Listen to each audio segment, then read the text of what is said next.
Hello everyone, welcome in Educare Hub. Today discuss gametogenesis. आज हम लोग गैमेटोजेनेसिस के बारे में पढ़ेंगे। देखिए, formation of gamete in testis and ovary known as the gametogenesis. Sperm और ओवम के निर्माण को ही हम गैमेटोजेनेसिस कहते हैं। स्पर्म का निर्माण टेस्टिज में होता है और ओवम का निर्माण ओवरी में होता है। इस गैमेटोजेनेसिस को दो भागों में बांटा गया है। स्पर्मेटोजेनेसिस फर्स्ट है स्पर्मेटोजेनेसिस, अर्थात formation of sperm in testis is known as spermatogenesis and formation of ovum in ovary is known as oogenesis. तो आज हम लोग स्पर्मेटोजेनेसिस के बारे में पढ़ेंगे।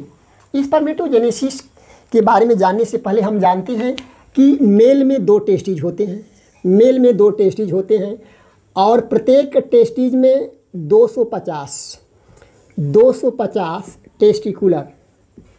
टेस्टिकुलर लोब्यूल पाए जाते हैं और इस लोब्यूल में 1 से 3 कम से कम 1 और अधिक से अधिक 3 क्या होती हैं, सेमिनिफेरस ट्यूब्यूल्स पाई जाती हैं। सेमिनिफेरस ट्यूब्यूल्स पाई जाती हैं और इस सेमिनिफेरस ट्यूब्यूल्स में जो होती हैं 2 प्रकार की सेल पाई जाती हैं, अर्थात इनकी जो संख्या होती है 1 से 3 होती है और इनमें जो निर्माण होता है अर्थात इसमें जो पाया जाता है वो हम मेल जर्म सेल और प्लस सरटोली की सेल्स पाई जाती हैं। इस प्रकार हमने देखा कि जो टेस्टिज होते हैं, टेस्टिज में 250 कंपार्टमेंट पाए जाते हैं जिसे टेस्टिकुलर लोब्यूल कहते हैं। प्रत्येक टेस्टिकुलर लोब्यूल में 1 से 3 सेमिनिफेरस ट्यूब्यूल्स पाए जाते हैं और प्रत्येक का सेमिनिफेरस ट्यूब्यूल्स में मेल जर्म सेल और सर्टोली सेल्स पाई जाती हैं। और जो सेमिनिफेरस ट्यूब्यूल्स के बीच में जो स्पेस होता है, इन स्पेस में एक प्रकार की सेल्स पाई जाती है जिसे लेडिग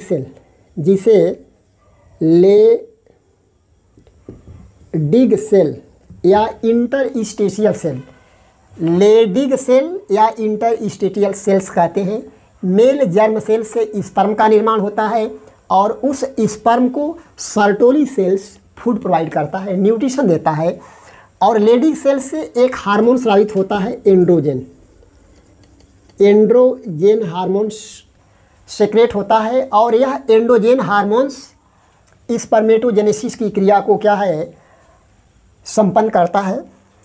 इसके साथ साथ कुछ हार्मोनल चेंजिंग होती है। स्पर्मेटोजेनेसिस की क्रिया जो होती है कुछ हार्मोन्स के द्वारा संपन्न होती है। हम जानते हैं कि ये क्या है, सपोज दैट यह मस्तिष्क है, ब्रेन है और इस मस्तिष्क में हाइपोथैलेमस पाया जाता है।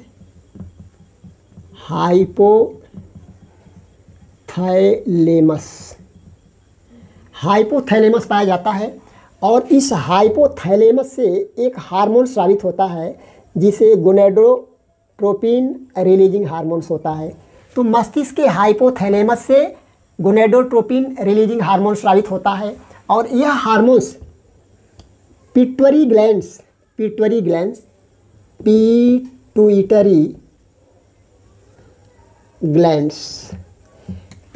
ग्लैंड्स के एंटीरियर रीजन को स्टिमुलेट करती है और इसके स्टिमुलेशन से 2 प्रकार के हार्मोन स्रावित होते हैं।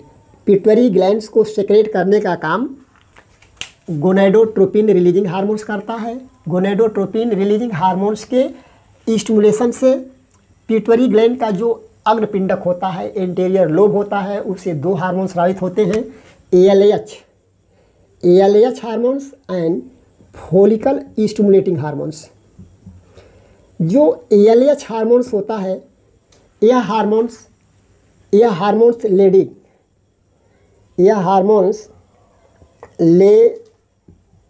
लेडिग सेल्स को स्टिमुलेट करता है जिससे एंड्रोजेन हार्मोन सेक्रेट होता है और एंड्रोजेन हार्मोन्स जो होता है वह स्पर्मेटोजेनेसिस की क्रिया को तीव्र करता है।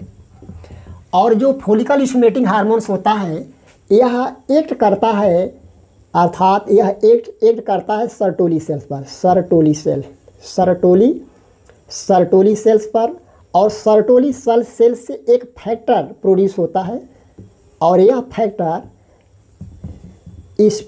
स्पर्मेटोजेनेसिस की क्रिया को संपन्न करता है। तो इस प्रकार हमने देखा कि ब्रेन के हाइपोथैलेमस से गोनेडोट्रोपिन रिलीजिंग हार्मोन सेक्रेट होता है। यह हार्मोन्स पिट्यूटरी ग्लैंड्स के एंटीरियर लोब को एक्ट करती है, स्टिमुलेट करती है, प्रेरित करती है, जिससे एलएच और एफएसएच हार्मोन सेक्रेट होते हैं। एलएच हार्मोन्स लेडिग सेल्स को स्टिमुलेट करती है, एक्ट करती है, जिसके द्वारा एंड्रोजन हार्मोन सेक्रेट होते हैं। और एंड्रोजन हार्मोन्स जो होता है स्पर्मेटोजेनेसिस की क्रिया को फास्ट करता है। तथा follicle stimulating hormones Sertoli cells को स्टिमुलेट करता है, एक्ट करता है, जिससे कुछ फैक्टर रिलीज होते हैं और ये फैक्टर स्पर्मियोजेनेसिस की क्रिया को तीव्र करते हैं। आगे हम देखेंगे कि जो मेल जर्म सेल्स होती हैं, सेमिनिफेरस ट्यूब्यूल्स में जो मेल जर्म सेल्स होती हैं, वह male germ cells suppose that ये मेल जर्म सेल्स होती हैं। और इस मेल जर्म सेल से प्यूबर्टी के समय एट प्यूबर्टी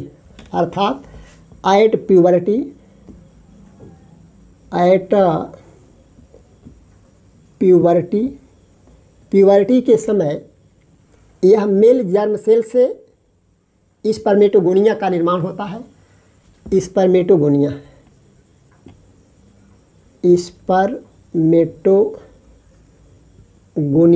यह स्पर्मेटोगोनियम एक है, सिंगुलर और प्लूरल जो होता है स्पर्मेटोगोनिया। यह इसमें क्या है, मियासिस की क्रिया होती है, अर्थात मियासिस की क्रिया तो बाद में होती है। शुरू में स्पर्मेटोगोनियम डिवाइड होती है माइटोसिस द्वारा, माइटोसिस। तो हम जानते हैं कि मेल जर्म सेल्स माइटोसिस द्वारा अनेक स्पर्मेटोगोनियम का निर्माण करती है। जब स्पर्मेटोगोनियम का माइटोसिस होता है तो 2 सेल्स बनती हैं और जितनी भी सेल्स होती हैं 2n होती हैं। 2n अर्थात प्रत्येक सेल्स में जो क्रोमोसोम्स की संख्या होती है, जो क्रोमोजोम्स होते हैं, क्रोमोजोम्स जो होते हैं वह 46 होते हैं प्रत्येक में, अर्थात 2n का अर्थ होता है 46 क्रोमोसोम्स। पुनः इसका मियासिस होता है, अर्थात माइटोसिस पुनः 2n बनेंगी, 2n सेल्स बनेंगी, 2n और 2n, ये प्रत्येक में क्या है 2n। ये जो पूरा प्रोसेस होता है, इस पूरे प्रोसेस को हम मल्टीप्लिकेशन फेज कहते हैं। मल्टीप्लिकेशन फेज कहते हैं, अर्थात इसको हम ऐसे भी लिख सकते हैं कि मल्टीप्लिकेशन फेज,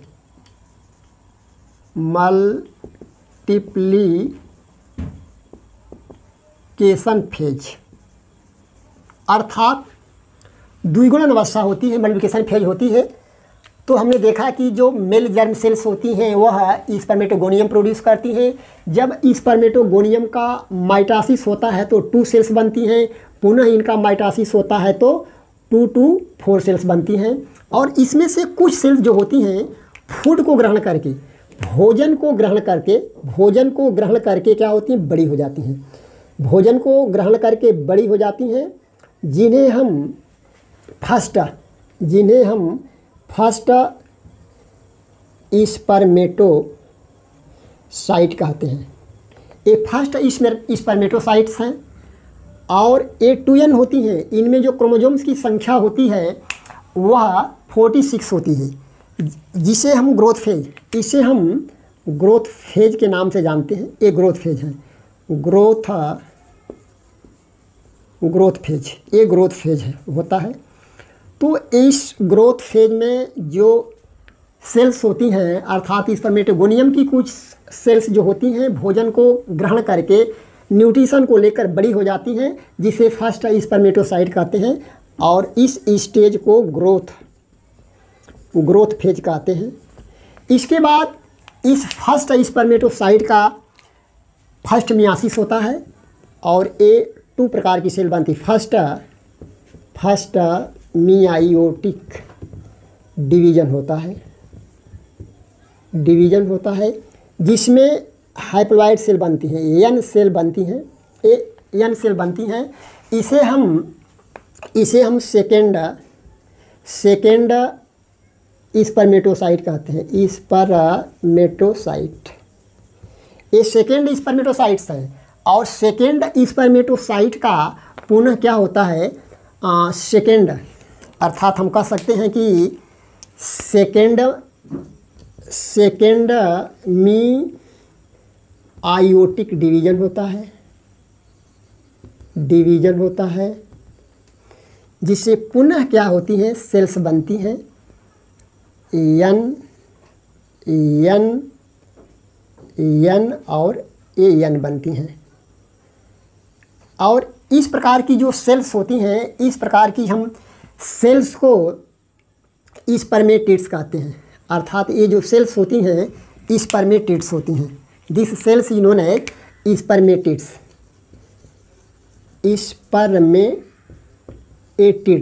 है। और स्पर्मेटिड्स की जो सेल्स बनती हैं और इस जो प्रावस्था है इसको मैच्योरेशन फेज कहते हैं। मैच्योरेशन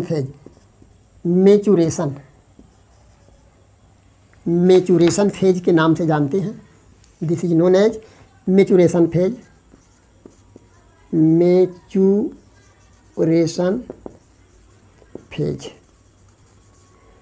और इसी स्पर्मेटिड से स्पर्म का निर्माण होता है। अर्थात इस पे स्पर्मेटिड्स बनते हैं।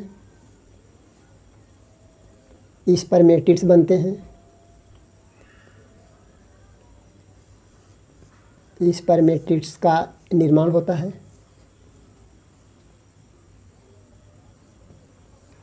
और इस स्पर्मेटिड से स्पर्म के निर्माण को स्पर्मियोजेनेसिस कहते हैं। यह स्पर्मियोजेनेसिस होता है। अर्थात हम कह सकते हैं कि स्पर्मेटिड से स्पर्म का निर्माण ही क्या होता है, स्पर्मेटियोजेनेसिस होती है। सर्टोली सेल से जो फैक्टर बनती है ये फैक्टर स्पर्मेटियोजेनेसिस की क्रिया तीव्र करते हैं। इस प्रकार स्पर्मेटोजेनेसिस क्रिया संपन्न होती है। अर्थात हम कह सकते हैं कि मेल जर्म सेल से स्पर्मेटोगोनियम बनता है, इसका माइटोसिस होता है, 2 सेल्स बनते हैं और पुनः माइटोसिस होता है, 2 to 4 सेल्स बनते हैं। इन सभी सेल्स को हम स्पर्मेटोगोनिया कहते हैं। और इसकी सेल्स जो होती हैं वह न्यूट्रिशन को लेकर कुछ बड़ी हो जाती हैं, जिसे ग्रोथ फेज कहते हैं। और इनमें अर्थात इस सेल्स को, इस जो बड़ी हुई सेल्स है इसको फर्स्ट स्पर्मेटोसाइट कहते हैं। जब फर्स्ट स्पर्मेटोसाइट का फर्स्ट मियाटिक डिवीज़न होता है तो 2n सेल्स बनती हैं। और इन 2 सेल्स अर्थात इसको हम ये भी कह सकते हैं कि this is known as the second, इसको हम सेकेंड स्पर्मेटोसाइट कहते हैं। सेकेंड स्पर्मेटोसाइट और सेकेंड स्पर्मेटोसाइट का पुनः डिवीज़न होता है। और डिवीज़न जब होता है तो स्पर्मेटिड्स बनते हैं और स्पर्मेटिड से स्पर्म का निर्माण होता है।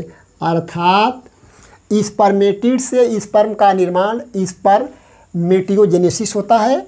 और जब ये स्पर्म सेमिनिफेरस ट्यूब्यूल से सेपरेट होते हैं उसे स्पर्मियोजेनेसिस अर्थात उस पर स्पर्मिएशन कहते हैं। अर्थात स्पर्मिएशन।